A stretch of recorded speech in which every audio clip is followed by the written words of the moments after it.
Bulletproof. The sticker.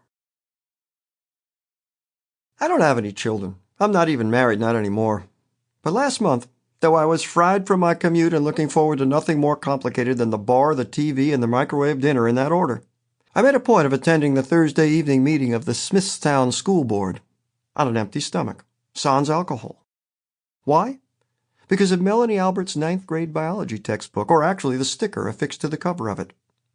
This is the book with the close-up of the swallowtail butterfly against a field of pure environmental green, standard issue, used in 10,000 schools across the land. And it came to my attention when her father, Dave, and I were unwinding after work at the Granite Grill a week earlier. The Granite is our local watering hole, and it doesn't have much to recommend it beyond the fact that it's there. Its virtues reside mainly in what it doesn't offer, I suppose. No waiters wrestling with their consciences, no chef trying to demonstrate his ability to fuse the Ethiopian and Korean culinary traditions, no music other than the hits of the 80s, piped in through a service that plumbs the deep cuts, so that you get to hear the Clash doing Wrong'em Boyo and David Byrne's Swamp from his days with Talking Heads instead of the same unvarying eternal crap you get on the radio. And it's dimly lighted, very dimly lighted. All you see, really, beyond the shifting colors of the TV, is the soft, backlit glow of the bottles on display behind the bar dissolving into 100 soothing glints of gold and copper. It's relaxing.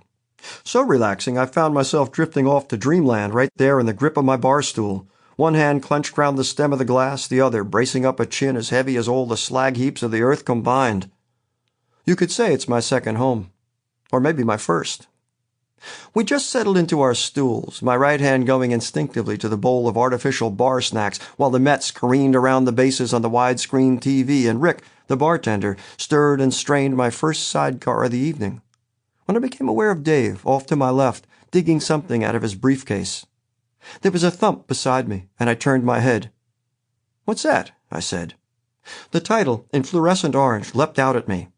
An Introduction to Biology. A little light reading?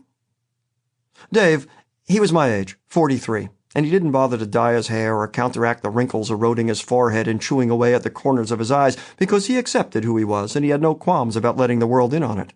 Just stared at me. He'd given up tennis, given up poker, and when I called him on a Saturday morning to go out for a hike or a spin up the river in my speedboat with the twin Merc 575s that'll shear the hair right off your head, he was always busy. "What?" I said. He tapped the cover of the book. "Don't you notice anything?" My drink had come, iced, sugared, as necessary as oxygen. The Mets scored again. I took a sip. "The sticker," he said. Sample complete. Ready to continue?